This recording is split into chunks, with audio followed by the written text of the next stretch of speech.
Hello students, welcome to my channel. Today we will discuss about the pair of linear equation in two variable of class 10.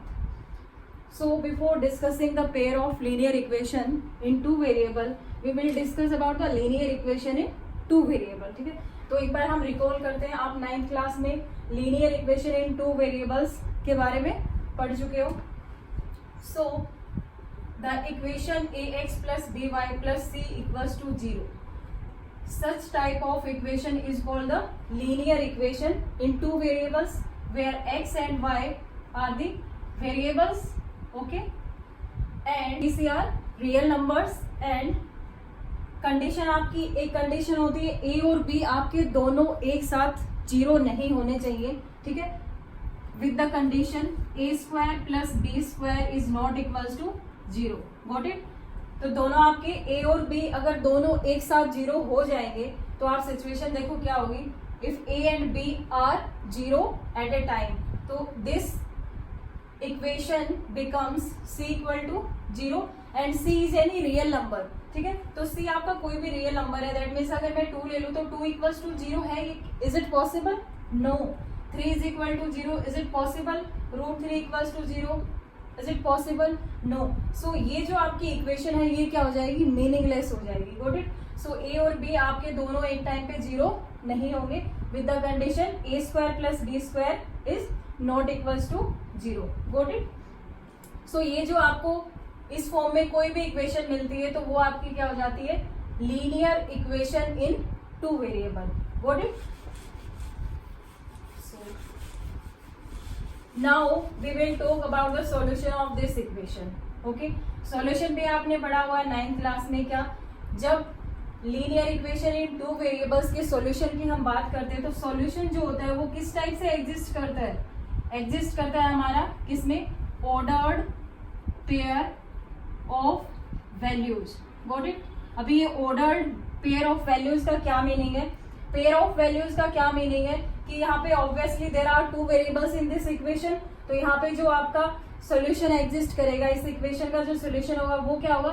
हमेशा pair में होगा. और ordered का meaning क्या है? There is a first place for x and second place is for y. ठीक है, ये फिक्स होता है कि पहले एक्स की वैल्यू आएगी एंड देन वाई की वैल्यू आएगी. Got it. So such type of solution is called ordered pair of values. और वो हमेशा इस इक्वेशन का, linear equation in two variable का सॉल्यूशन इस तरह से लिखा जाता है. Got it. If I will take an example of linear equation in two variable such as 2x plus 3y is equal to 5. This is a linear equation in two variable. देखो यहाँ पे x और y आपके पास दो variable है और ये आपके पास क्या है? 2, 3 and 5. These are real numbers. Got it. So यहाँ पे अगर मैं ये एक ऑर्डर्ड पेयर में आपका वैल्यूज लिख रही हूँ, ठीक है, हम ये चेक करेंगे क्या इसका सोल्यूशन होगा. तो सोल्यूशंस चेक करने के लिए आप क्या करते हो? जो फर्स्ट प्लेस पे वैल्यू है वो x की जगह रखनी है और जो सेकंड प्लेस पे वैल्यू है वो y की जगह रखनी है आपको. ठीक है, अगर ये सेटिस्फाई कर जाता है, सेटिस्फाई करने का क्या मीनिंग है? लेफ्ट साइड और राइट साइड आपकी क्या आ जाए? इक्वल आ जाए. तो ये इसका क्या बन जाएगा? सोल्यूशन. Got it. सो हम ये पुट करके देखें. 2 into 1 plus 3 into 1 is equal to 5. So 2 plus 3 is 5 is equal to 5. तो दैट मीन्स जो 1, 1 जो मैंने यहाँ पे ये सॉल्यूशन लिया था, मीन्स ये जो ऑर्डर्ड पेयर ऑफ वैल्यूज लिया था, ये इसका क्या है? इस इक्वेशन का सॉल्यूशन बन गया. Why? Because left hand side equal to right hand side आ गया है. Got it. सो अभी यहाँ से क्या कंक्लूजन निकलने वाला है कि, और वन मोर थिंग, क्या कि आपको पता है जब भी लीनियर इक्वेशन क्लास 9th में आप कर चुके हो, linear equation in two variables का जब भी आप ग्राफ ड्रॉ करते हो तो वो हमेशा क्या आता है? एक स्ट्रेट लाइन आती है. Got it. इधर it is like this, like this, like this, like this, और parallel to Y axis, parallel to X axis. ठीक है, लेकिन वो हमेशा क्या होगा? आपका एक स्ट्रेट लाइन होगा. ओके. सो जब भी आप linear equation in two variables का जब भी ग्राफ ड्रॉ करते हैं तो you will get always a straight line. ठीक है, तो जब 1, 1 इस इक्वेशन का क्या होगा? सॉल्यूशन होगा. तो इट विल कंफर्म दैट जो सॉल्यूशन है वो हमेशा जैसे आप इसका ग्राफ ड्रॉ करोगे, लाइक मान लो जो भी आता है एक स्ट्रेट लाइन आ गया. Got it. ये इसका ग्राफ नहीं है, जस्ट मैंने रफ इमेज ली है. मान लो किसी भी linear equation in two variables का एक ग्राफ है और वो हमेशा स्ट्रेट लाइन ही आएगा. तो उसका जो भी सोल्यूशन होगा वो हमेशा इस लाइन पे ही लाई करेगा। Got it? वो हमेशा इस लाइन पे ही लाई करेगा। एंड जो इस लाइन पे जितने भी पॉइंट्स होते हैं वो उस लाइन के क्या होते हैं, जो वो उस इक्वेशन के क्या होते हैं, सॉल्यूशन होते हैं। Now we will discuss about the pair of linear equation in two variable. ठीक है, अभी तक हम जो बात कर रहे थे वो बात कर रहे थे linear equation in two variable. अभी we will discuss pair of linear equation. नाम से ही आपको यहाँ से क्लियर है कि पेयर, दैट मीन्स आपको linear equation in two variables आपको लेनी है, और क्या लेनी है, पेयर में लेनी है। ठीक है, तो if I will write a1x plus b1y plus c1 equals to 0, a2x plus b2y plus c2 equals to 0। ठीक है, तो ये दो जब इक्वेशन मैं ले रही हूँ और एक कंडीशन क्या है, टू वेरिएबल हो। हमारा जो चैप्टर का नाम क्या है, linear equation in two variables, pair of. ठीक है, तो ऑब्वियसली यहाँ पे आपके दो वेरिएबल होंगे, और ये जो पेयर आपका होता है ये क्या कहलाएगा आपका, such type of these equation is called pair of linear equation in two variable where same condition a1 b1 c1 a2 b2 and c2 are real numbers and condition क्या होगी यहाँ पे, इस इक्वेशन के लिए क्या कंडीशन होगी, a1 square plus b1 square does not equals to 0, and यहाँ पे क्या हो जाएगा a2 square plus b2 square does not equals to 0। That means इस इक्वेशन के लिए क्या a1 b1 दोनों एक टाइम पे 0 नहीं होंगे। Similarly for this equation. ठीक है, मैंने आपको पहले बताया था क्या स्टार्टिंग में कि अगर ये दोनों एक टाइम पे 0 हो गया तो आपके पास क्या आ जाएगा इस इक्वेशन से, c equal to 0, and second से क्या आ जाएगा c इक्वल्स टू 0। ठीक है, तो ये हमारा क्या हो जाएगा, ये इक्वेशन आपकी मीनिंगलेस हो जाएंगे। Got it? तो दोनों एक टाइम पे आपके पास 0 नहीं होना चाहिए। अभी क्वेश्चन आता है क्या, ये तो हो गया हमारा pair of linear equation in two variable. अभी आपके पास क्या है, दो लीनियर इक्वेशन है, तो obviously when you will draw the graph of these pair of linear equations you will get two straight line. ठीक है, तो आपको दो स्ट्रेट लाइन मिलेंगी, तो वहां पे आपके तीन कंडीशंस क्या होंगी, पॉसिबिलिटीज हो सकती है उन कंडीशंस की। कैसे, जब भी आप ग्राफ बनाओगे इन लीनियर इक्वेशन का, पेयर ऑफ लीनियर इक्वेशन का, तो तीन कंडीशन अराइज होती है कि फर्स्ट कंडीशन आपके पास क्या है कि ये दोनों जो लाइन है वो एक दूसरे को इंटरसेक्ट कर सकती है। सेकंड आपका क्या है कि वो लाइंस आपस में क्या हो सकती है, पैरेलल हो सकती है। Got it? And third condition क्या है कि वो कोइंसिडेंट हो जाए। ठीक है, दैट मीन्स एक दूसरे के ऊपर क्या करे, लाई करें। तो ये था हमारा पेयर ऑफ लीनियर इक्वेशन के बारे में कि जब भी आप इसका ग्राफ ड्रॉ करोगे तो तीन पॉसिबिलिटीज हमारी अक्कर हो सकती है। क्या, एक तो वो लाइन इंटरसेक्ट कर सकती है, पैरेलल हो सकती है, एंड देन कोइंसिडेंट। ठीक है, तो अभी हम एक्सरसाइज 3.1 करेंगे, वहां पे आपको ग्राफिकली और एल्जेब्राइकली क्या करना है, उनको सॉल्व करना है। Let's start the exercise. इससे पहले जो बेसिक था वो उतना था जो मैंने आपको बता दिया है। Now we will start question number first. Question number first is, Aftab tells his daughter 7 years, वो अपनी बेटी को क्या बोले, 7 years ago I was 7 times as old as you were then. Also 3 years from now I shall be 3 times as old as you will be. Represent this situation algebraically and graphically. ठीक है, तो ये जो आपको statement दी हुई है इसको आपको algebraically लिखना है। ठीक है, means pair of linear equation में लिखना है, एंड फिर उसको ग्राफिकली रिप्रेजेंट करना है। ठीक है, तो अभी हम इसको स्टार्ट करते हैं। जो आपको क्वेश्चन दिया है उसके अकॉर्डिंग हम जो भी कंडीशन है उस कंडीशन के बिहाफ पे यहाँ पे सॉल्व करेंगे। ठीक है, तो यहाँ पे हम अज्यूम कर लेते हैं आफ्ताब की एज और उसकी डॉटर की एज। ठीक है, so let Aftab present age is से x year, got it, and let his daughter age is his daughter's present age, ठीक है, is y years, got it। इसको मैंने x मान लिया, आफ्ताब की जो एज है और उसके डॉटर की एज है उसको y ईयर, जो एट परसेंट उनकी एज है वो मैंने यहाँ पे अज्यूम कर लिया है। फिर क्या है, आपको कंडीशन क्या दी हुई है, 7 years ago मीन्स 7 साल पहले उसके जो फादर थे वो क्या थे, उससे 7 times बड़े थे। ठीक है, तो 7 years ago, ठीक है, 7 साल पहले। तो 7 years ago यहाँ पे आप क्या लिखोगे, अकॉर्डिंग टू गिवन कंडीशन, ठीक है। अकॉर्डिंग टू गिवन कंडीशन क्या है आपको, 7 years ago, सो 7 years ago आफ्ताब एज क्या होगी यहाँ पे, 7 years ago, that means x minus 7 years, got it. And 7 years ago his daughter की एज कितना होगा, हमने क्या अज्यूम किया यहाँ पे y, तो that means y minus 7 years। So condition के अकॉर्डिंग क्या है, आई वॉज, अभी हमने सिर्फ इतना लिखा है 7 years ago उनका एज कितना होगा, ठीक है। अभी आपको ध्यान रखना जो आफ्ताब की एज है वो कितना है, x ईयर अज्यूम किया हमने, एंड उसकी जो डॉटर की एज है वो कितना है, y years, गॉट इट।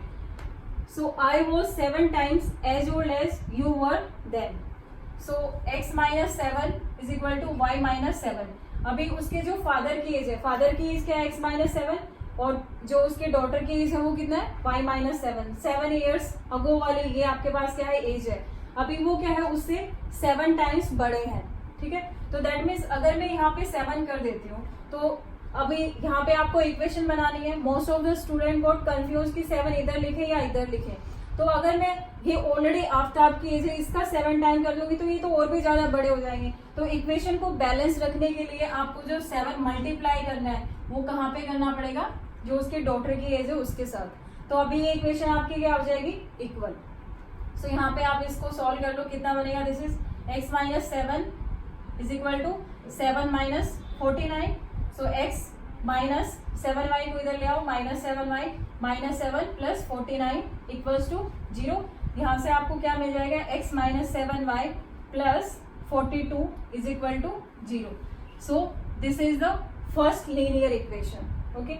अभी हम सेकंड कंडीशन पे आते हैं। ऑल्सो 3 years फ्रॉम नाउ, तो उनका जो प्रेजेंट एज है वो क्या है, x एंड y, तो 3 years फ्रॉम नाउ, तो दैट मीन्स आफ्टर 3 years, तो आफ्टर 3 years एज कितना हो जाएगा, after 3 years age of Aftab is कितना हो जाएगा, दिस इज, हमने क्या अज्यूम किया था, x ईयर, तो this will x plus 3 years, and after 3 years age of his daughter का एज कितना हो जाएगा, this is y plus 3 years, okay. And what is the condition, I shall be 3 times as old as you will be, वो क्या हो जाएगा, 3 times उनसे क्या होंगे, बड़े, ठीक है। तो अकॉर्डिंग टू द कंडीशन यहाँ पे आपको सेम ऐसे ही करना है, x plus 3 is equal to y plus 3। Now I think आप समझ गए होंगे कि 3 किस साइड मल्टीप्लाई करना है, दिस साइड, ठीक है। तो ये आपकी बैलेंस हो जाएगी इक्वेशन, x plus 3, ये इधर मैं सॉल्व कर देती हूँ, -3y, यहाँ से क्या आएगा, +9, उधर जाएगा तो -9, and this will become x minus 3y minus 6 equals to 0। तो ये आपको दूसरी लीनियर इक्वेशन मिल गई है, ठीक है। तो ये आपको क्या मिल गया, pair of linear equation in 2 variable. अभी ये हो गया आपका क्या, ये हमने इसको अलजेब्राइकली क्या किया है, रिप्रेजेंट किया है, ठीक है। तो 2 आपकी इक्वेशन आ चुकी है, equation 1 and 2। We got these 2 equation, pair of linear equation in 2 variable. हमने इसको क्या किया है, दिस इज द अलजेब्राइकली हमने रिप्रेजेंट कर दिया है। अभी नेक्स्ट आपको क्या करना था, इसको ग्राफिकली रिप्रेजेंट करना है। तो आप ऑलरेडी ये 9th क्लास में कर चुके हो, ठीक है। लेकिन अभी यहाँ पे क्या है, पेयर है, ठीक है। तो 1 by 1 हम इसको सॉल्व करते हैं। सो फर्स्ट इक्वेशन को रिप्रेजेंट करने के लिए ये लाइन ड्रॉ करनी है। तो आप कैसे करोगे, यहाँ से x की वैल्यू निकालो, x की वैल्यू कितनी आएगी, this is x is equal to 7y plus 7y minus 42, ठीक है।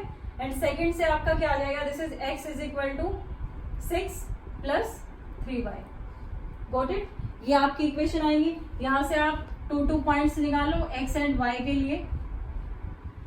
तो जो फर्स्ट इक्वेशन है उसके लिए मैं यहाँ पे अज्यूम कर रही हूँ, वैल्यू फाइंड आउट कर रहे हैं, x इज इक्वल टू क्या y की वैल्यू यहाँ पे पुट करेंगे तो कॉरस्पॉन्डिंग आपको x की वैल्यू मिल जाएगी। और ये जरूरी नहीं है कि यहाँ पे x की वैल्यू मैंने निकाली, आप यहाँ से y की वैल्यू भी फाइंड आउट कर सकते हो, ठीक है। तो यहाँ पे y की वैल्यू हम नेगेटिव वैल्यू से बचेंगे, ठीक है। तो पॉजिटिव वैल्यू रखने के लिए यहाँ पे y की value if I will take 6, ठीक है। तो ये कितना आ जाएगा, 7 6 इज 42, 42 minus 42 इज 0। तो you will get value of x is 0. Again if I will put y is equal to 7, तो this will become x is equal to 49 minus 42. तो x की वैल्यू आपने 7 रखी, तो उसकी कॉरस्पॉन्डिंग y की 7 रखी, तो x की वैल्यू कितनी मिल जाएगी, दिस इज 7. और y की वैल्यू अगर मैं 8 ले लेती हूँ तो कितना मिलेगा, 56 minus 42, this is 14. Got it. Similarly आपको सेकेंड इक्वेशन के लिए टेबल बनानी है, तो सेकेंड के लिए टेबल बनाओ. ये आपके फर्स्ट के लिए टेबल है, सेकेंड के लिए मैं यहाँ पे बना लेती हूँ. ठीक है. सो सेकेंड टेबल आपकी क्या बन जाएगी, जब अगर मैं y को 0 ले लेती हूँ, ठीक है, y को अगर मैंने 0 ले लिया है तो x की वैल्यू कितनी आ जाएगी, दिस इज, ये पूरा 0 हो जाएगा. x की वैल्यू आपको मिलेगी 6. y की वैल्यू 1 ले लेते हैं, ठीक है, तो x की वैल्यू 6 प्लस 3 इज 9. y की वैल्यू 2 ले लेते हैं, नेगेटिव में भी ले सकते हो, कोई प्रॉब्लम नहीं है. 2 लेंगे तो कितना आ जाएगा, दिस इज 3 2 जा 6, 6 प्लस 6 इज 12. तो x की वैल्यू 12 और यहाँ से आपने y की वैल्यू कितना लिया था, 2. ठीक है. तो आपके पास ये फर्स्ट इक्वेशन की कॉरस्पॉन्डिंग ये टेबल है, सेकेंड के लिए ये टेबल है. अभी हम देखेंगे कि x की ज्यादा जो सबसे ग्रेटर वैल्यू है वो कितनी है यहाँ पे, दिस इज 0 7 14 6 9 12. ठीक है. तो आप यहाँ पे क्या ले लोगे, हाईएस्ट वैल्यू x की कितनी है, 14, तो आप 14 तक चले जाओ. ठीक है. तो यहाँ पे मैं जो यूनिट डिस्टेंस ले रही हूँ वो मैं ले लेती हूँ 2 का. 2 4 6 8 10 12 14. Got it? एंड y की हाईएस्ट वैल्यू क्या है आपके पास, 8. तो यहाँ पे मैं यहाँ पे सेम ऐसे ले लेती हूँ 2 यूनिट्स में, और you can take it as 1. ठीक है. It is your wish. Scale जो आप लोगे वो यहाँ पे आपको मेंशन करना पड़ेगा, 2 4 6 8. ठीक है. ठीक है. तो ये हमने x और y के अराउंड ले लिया. This is the x axis and this is y axis. आपको पता है x की पॉजिटिव वैल्यू नेगेटिव इधर, y की पॉजिटिव वैल्यू ऊपर, एंड डाउन में क्या आ जाएंगी, नेगेटिव वैल्यू y की. तो अभी हम इसका ग्राफ बनाते हैं. सो फर्स्ट इक्वेशन के लिए आपकी टेबल ये है, x की वैल्यू 0 है तो y की वैल्यू 6 है. x की वैल्यू 0 है, दिस इज द 0, y की वैल्यू 6. ओके. दिस पॉइंट यहाँ पे आप मेंशन कर सकते हो 0 and 6. So first position is for x and second is for y. ठीक है. x की वैल्यू 7 है तो y की वैल्यू 7, तो 7 आपका 6 और 8 के एग्जैक्ट बीच में होगा. सिमिलरली 7 इधर होगा. सो दिस पॉइंट आपको ये सब स्केल से करना है पूरा. ठीक है. रूलर एंड स्केल जो भी आपको लेना है. So this point is 7 7. तो ये आपकी रफ है, थोड़ा सा ऊपर नीचे हो सकता है.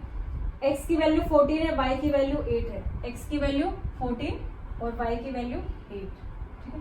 So this point 14 and 8. हमेशा आपको x की वैल्यू पहले लिखनी है, y की वैल्यू बाद में. अभी क्या है, आप इसको रफली यहां से हम ड्रॉ कर देंगे.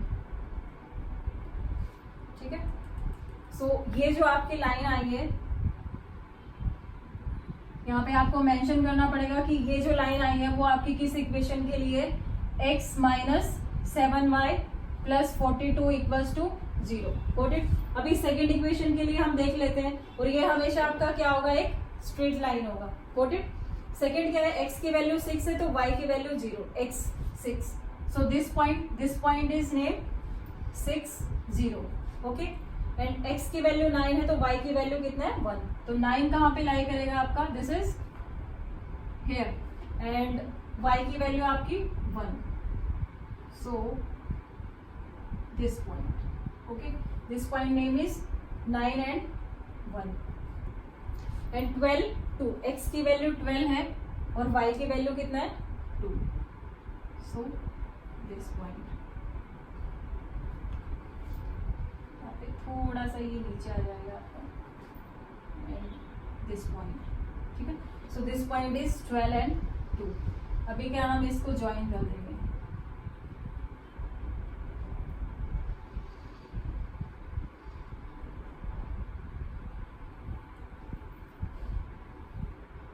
ठीक है. जब आप इसको ऐसे ज्वाइन करोगे, से दिस, ये आप, सो गॉट इट. ये आपका जो इसका ग्राफिकली हमने यहाँ पे सॉल्यूशन निकाला वो क्या होगा, ये थोड़ा बोर्ड छोटा हो गया. जब आप इसको आगे ज्वाइन करोगे तो ये एक पॉइंट पे मीट कर जाएंगे.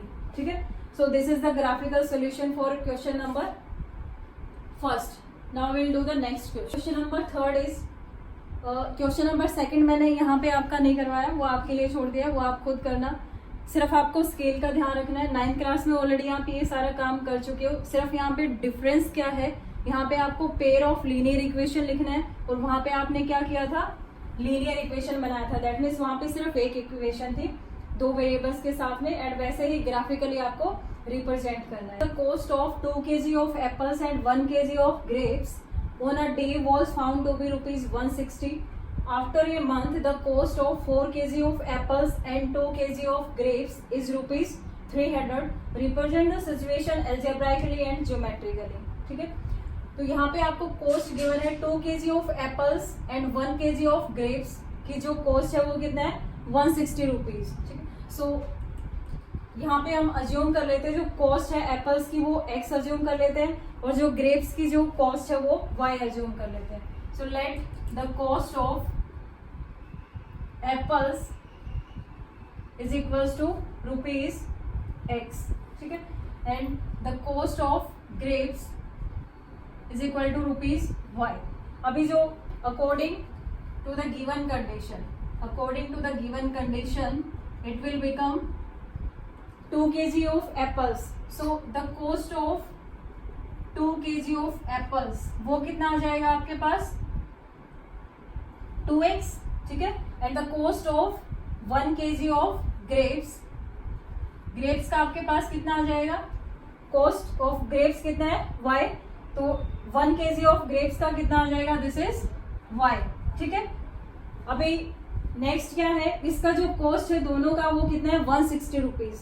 दैट मीन्स इनको जब आप ऐड करोगे तो आपके पास कितना आ जाएगा 2x plus Y equals to 160.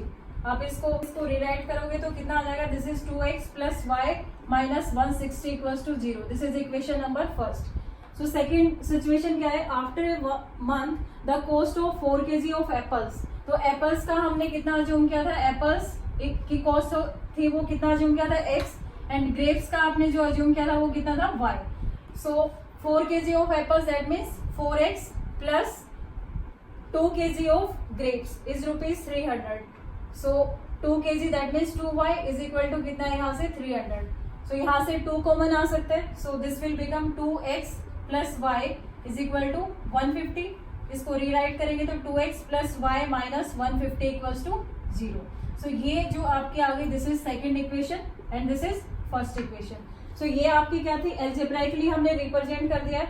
So we get these 2 equations according to the given conditions. So यहाँ पे हमें इनको ज्योमेट्रिकली रिप्रेजेंट करना है. So we will make the table for these 2 equations, put the value of x and get the corresponding value of y. So यहाँ से मैं y की वैल्यू फाइंड आउट कर रही हूँ. y इज इक्वल टू कितना हो जाएगा, this is 160 minus 2x. And second equation से y is equal to 150 minus 2x. ठीक है. सो यहाँ पे x की वैल्यू पुट करो, y की कॉरस्पॉन्डिंग वैल्यू आपको मिल जाएगी. So x and y. ठीक है. ये सब आपने किया हुआ है. So if I will put the value of x is 50. ठीक है. तो आपको कितना मिलेगा, 160 minus 2 into 50. So you will get 160 minus 100 and which is equals to 60. तो y की वैल्यू कितनी आ गई, 60. आप कोई भी x की वैल्यू यहाँ पे पुट कर सकते हैं. सो मैंने 50 इसलिए पुट किया ताकि आपको y की वैल्यू इसी के ही मिलती जुलती मिल जाए. ठीक है. x की वैल्यू फिर हम पुट करते हैं 2 इंटू 40 पुट कर देते हैं. तो you will get 160 minus this is 80. So you will get 80. So x की वैल्यू आपने कितनी पुट की यहाँ पे 40 और y की वैल्यू कितनी आ गई 80. ठीक है.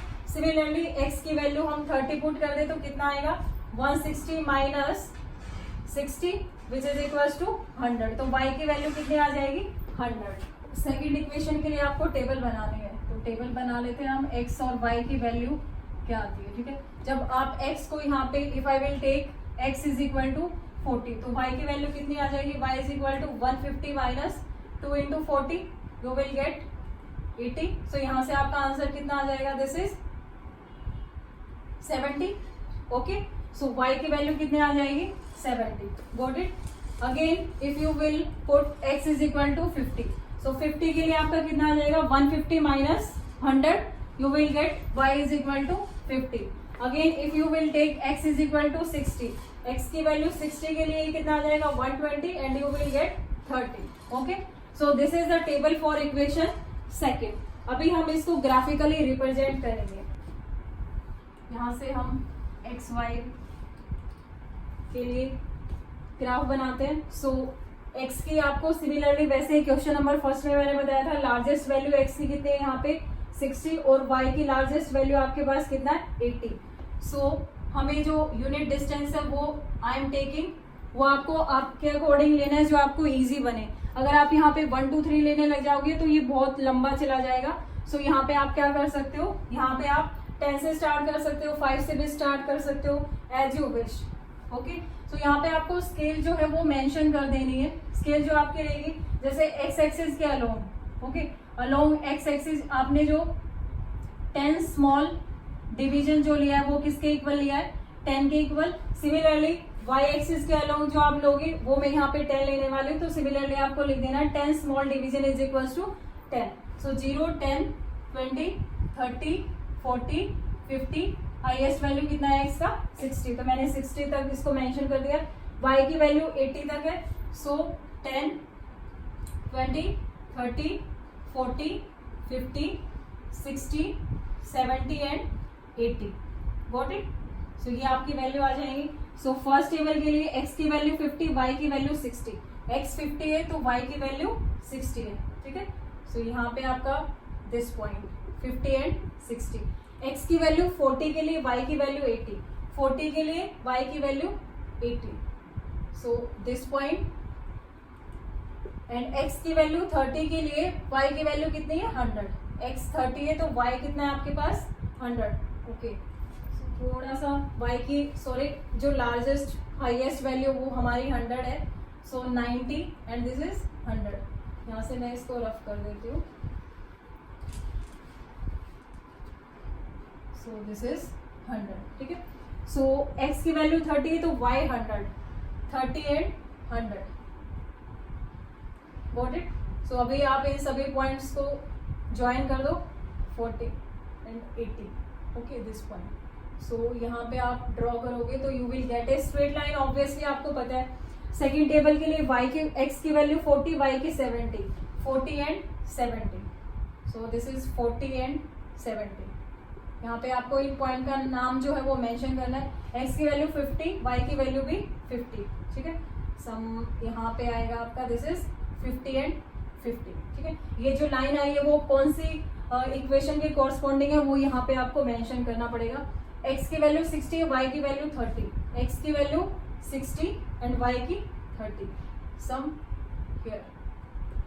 ये आपकी थोड़ा रफ इमेज है इसलिए आपको प्रॉपर बनानी है ग्राफ पेपर पे. So you will get exactly. So ये जो आपकी इक्वेशन आई है वो क्या आ जाएगी, सॉरी जो ये लाइन आई है स्ट्रेट लाइन, ये आपकी सेकेंड इक्वेशन की कॉरस्पॉन्डिंग आ जाएगी. Got it. So this is the exercise 3.1. Okay, अगर आपको कोई प्रॉब्लम आती है इस एक्सरसाइज में तो you can ask through comment section. Thank you.